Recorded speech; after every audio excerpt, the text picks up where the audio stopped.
Hello students, hope you are doing well.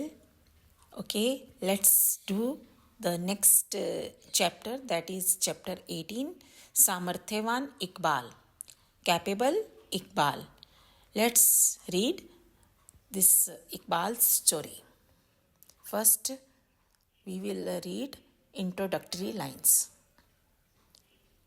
जन्म से ही मूक और बधिर लोगों में भी जीने की लालसा होती है।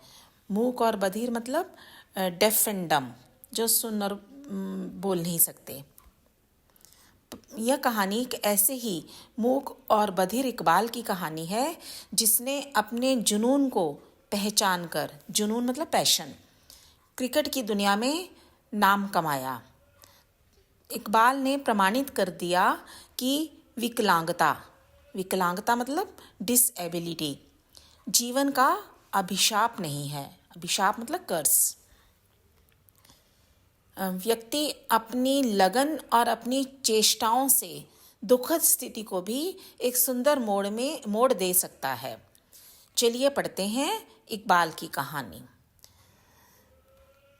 क्रिकेट विश्व भर में अत्यधिक लोकप्रिय खेल है, वेरी पॉपुलर गेम।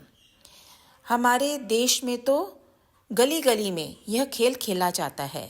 कई घरों की खिड़कियों के शीशे चटकाकर मतलब तोड़कर सचिन, धोनी जैसे महान खिलाड़ी ना केवल उभर कर सामने आते हैं, बल्कि भारत का शीश विश्व भर में गर्व से ऊंचा भी करते हैं। आज संसार में भारतीय क्रिकेट एक सशक्त नाम है, मतलब पावरफुल नेम। प्रारंभ में यह खेल 5 दिवसीय टेस्ट के रूप में खेला जाता था। आज और यूनिफॉर्म के रूप में श्वेत वस्त्र पहने जाते थे, मतलब वाइट उनकी जो उनकी ड्रेस होती थी, वाइट कॉस्ट्यूम। आजकल 1 दिवसीय 50 सीमित ओवर तथा 20 सीमित ओवर के 20-20 मैच अधिक खेले जाते हैं और उनकी लोकप्रियता भी अपनी चरम सीमा पर है, मतलब पॉपुलैरिटी, लोकप्रियता, पॉपुलैरिटी। हर देश की क्रिकेट टीम के खिलाड़ियों की पोशाक भी अलग रंग की होती है। कभी कभी कृत्रिम प्रकाश में, मतलब आर्टिफिशियल लाइट्स में रात को भी यह खेल खेला जाता है। क्रीड़ा जगत में, मतलब खेल जगत में क्रिकेट का स्थान बहुत महत्वपूर्ण है, मतलब इम्पॉर्टेंट। प्रायः सभी नौजवान दर्शक अथवा खिलाड़ी के रूप में इसका हिस्सा बनना चाहते हैं, मतलब all are fan of cricket और सब चाहते हैं कि हम क्रिकेटर बने। इस खेल में एक बात अत्यंत महत्वपूर्ण है, संकेत मतलब इशारा। संकेत को समझने के लिए किसी भी भाषा की आवश्यकता ही नहीं रहती।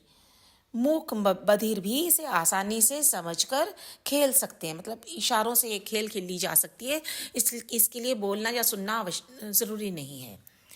पिछले वर्ष नवंबर में ऐसा पहला एशियन कप खेला गया था जिसमें सभी खिलाड़ी मूक बधिर थे, तो सब गूंगे बहरे थे। कुछ वर्ष पूर्व एक ऐसे ही पात्र इकबाल को माध्यम बनाकर एक फिल्म का निर्माण किया गया था जो भले ही बोलने और सुनने की शक्ति से वंचित था, मतलब वो बोल या सुन नहीं सकता था, परंतु क्रिकेट उसकी नस नस में बसी थी, मतलब उसकी क्रिकेट उसकी रोम रोम में बसा हुआ था, मतलब he loved cricket the most. उसने अपनी असमर्थता को अपना सामर्थ्य बना लिया और एक स्थानीय प्रशिक्षक की सहायता से, मतलब लोकल कोच की सहायता से उसने राष्ट्रीय टीम में अपनी जगह बना ली। तो वो एक प्लेयर बन गया, नेशनल जो टीम का एक उसका मेंबर बन गया। इकबाल का जन्म एक छोटे से गांव कोलीपाड़ में हुआ था। उसके पिता अनवर खान एक किसान थे। इकबाल जन्म से ही बोलने और सुनने की शक्ति से वंचित था। पिता की दुनिया खेती बाड़ी तक ही सिमटी हुई थी, मतलब वो तो फार्मर थे। उन्हें लगता था कि पुत्र इकबाल को भी खेती बाड़ी में उनका हाथ बंटाना चाहिए और परिवार का बोझ ढोने में उनका साथ देना चाहिए। पिता की सोच के विपरीत मतलब ऑपोजिट, इकबाल बचपन से ही मन में क्रिकेटर बनने का एक सपना पाल रहा था। क्रिकेट के प्रति उसकी चाहत मतलब इच्छा, डिज़ायर मानो उसकी नस नस में बहती थी। उसके पिता को क्रिकेट फूटी आंखों नहीं सुहाती थी। मतलब उसके जो पिता थे वो क्रिकेट को पसंद नहीं करते थे। वे ना तो इस खेल को पसंद करते थे और ना ही इसे पसंद करने वालों को, और जो उसको लाइक करता था उनसे भी वो हेट करते थे। उन्हें क्रिकेट का खेल समय की सबसे बड़ी बर्बादी लगता था। उन्हें तो सपने में भी इस बात की भनक नहीं थी कि उनका अपना बेटा किस हद तक क्रिकेट का जुनून पाले हुए था। मतलब वो खुद तो पसंद नहीं करते थे और उन्हें ये भी नहीं पता था कि उनका बेटा जितनी वो हेट करते हैं क्रिकेट से, उतना ही उससे क्रिकेट से प्यार करता है।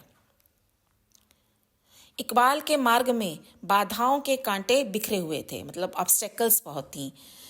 परिवार की आर्थिक दशा ऐसी नहीं थी, मतलब इकोनॉमिकल जो कंडीशंस थी दैट वर नॉट गुड, कि इस खेल के लिए वह विधिवत प्रशिक्षण ले सकता, मतलब कोचिंग प्रॉपरली ले सकता। जूते तक खरीदना उसके लिए विलासिता थी, मतलब जूते तक नहीं वो खरीद सकता था, वो भी कंफर्ट में आते थे, जिसके चलते वह नंगे पैरों से ही खेल का अभ्यास करता था, मतलब बिना शूज़ के। यद्यपि उसकी शारीरिक असमर्थता भी एक रुकावट थी, वो मतलब फिजिकली भी डिसेबल था, परंतु इकबाल को उसे लेकर ज़रा भी परेशान नहीं होता था। परंतु उसकी विल पावर स्ट्रांग थी, तो इसलिए उसको ये सब बातें कुछ ट्रबल नहीं करती थी।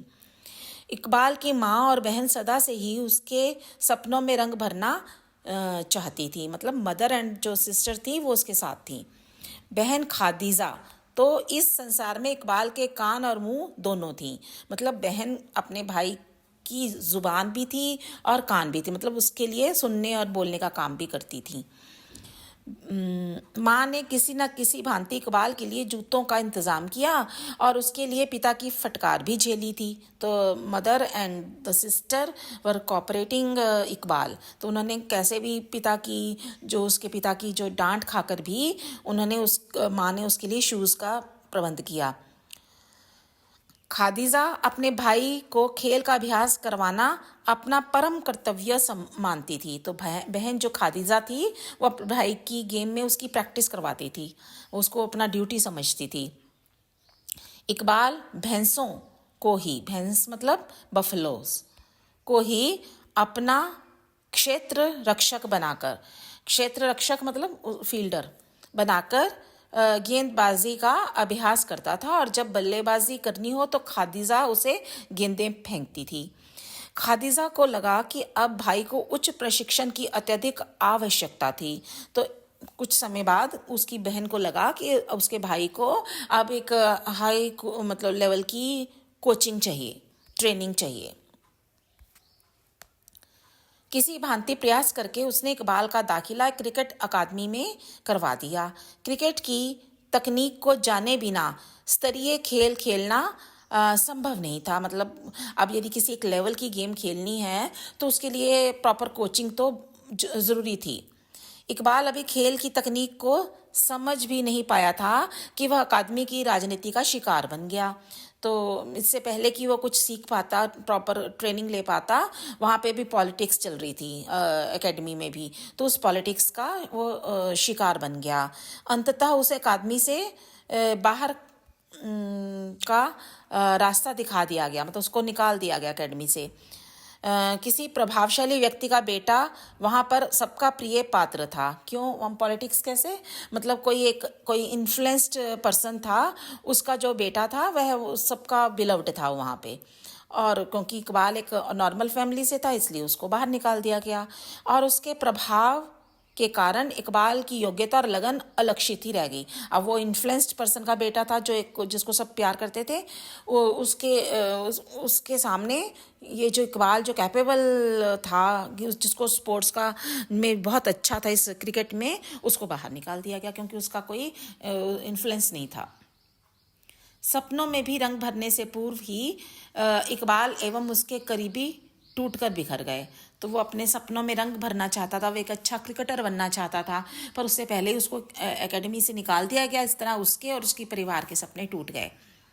पिता ने अब उस पर दबाव बढ़ा दिया कि वह कुछ काम काज करके धन अर्जित करे। अब फादर ने कहा तुम क्रिकेट तो खेल नहीं सकते, तुम्हें निकाल दिया है, अब कुछ ऐसा कुछ काम करो जिससे तुम पैसे कमा सको। इकबाल का हौसला भी अब टूटने लगा। वह अनुभव करता था कि क्रिकेट जैसे खेल में धन, शक्ति और राजनीति हावी थी।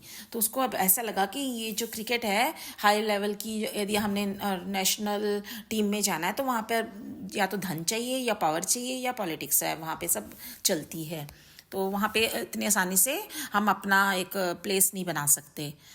उस जैसे मेहनत कश मतलब जो हार्ड वर्किंग निम्न वर्गीय, और जो निम्न वर्गीय मतलब निम्न कैटेगरी, लोअर कैटेगरीज को बिलोंग करने वाले खिलाड़ी के लिए वहाँ कोई स्थान ही नहीं था।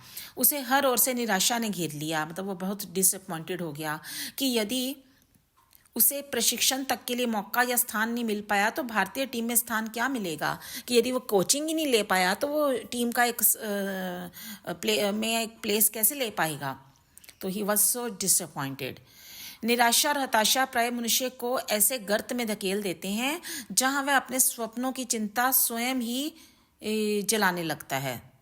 स्वयं ही जलाने लगता है मतलब वो अपने सपनों को खुद ही उनकी परवाह नहीं करता कि अब मेरे सपने पूरे नहीं हो सकते। इकबाल को जिन खिलाड़ियों के चित्र, पोस्टर आदि बेहद प्रिय थे, वह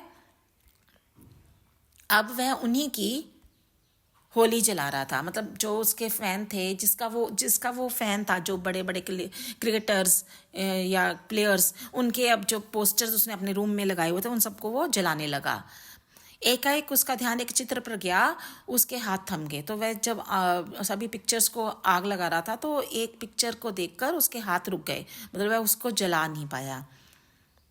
यह चित्र मोहित का था। मोहित जो एक क्रिकेटर था और भारतीय टीम का हिस्सा बनना चाहता था। क्रिकेट की गंदी राजनीति ने, पॉलिटिक्स ने उसके सपनों को लील लिया था। तो उसकी तरह ही जैसे इकबाल के सपनों को उसने तोड़ दिया था पॉलिटिक्स ने, वैसे ही मोहित के सपनों को भी उसने तोड़ दिया था, जो क्रिकेट में गंदी जो पॉलिटिक्स चल रही थी। अब समस्त गांव वाले उसे एक मद्यप और अवसादग्रस्त व्यक्ति के रूप में जानने लगे थे। मद्यप होता है ड्रंकर्ड, जो हर समय शराब पिए, या अवसादग्रस्त मतलब जो हम दुखी रहने वाला। तो लोग मतलब वो इतना निराश हो चुका था मोहित कि उस सब लोग उसको शराबी और दुखी कहने लगे, गांव के लोग।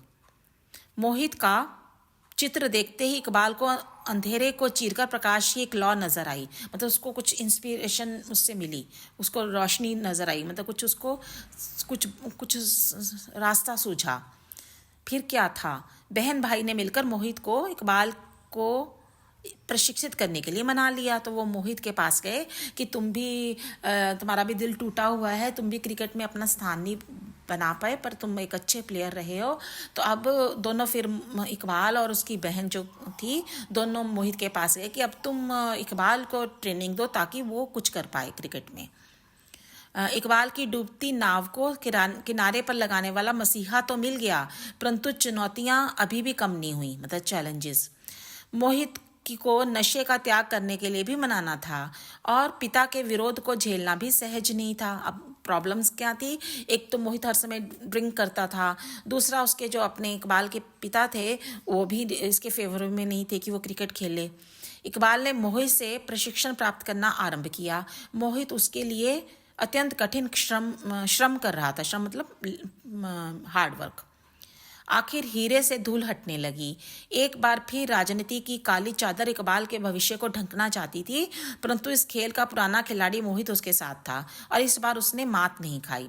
तो मोहित भी उस पॉलिटिक्स का शिकार बन चुका था और इकबाल भी बन रहा था।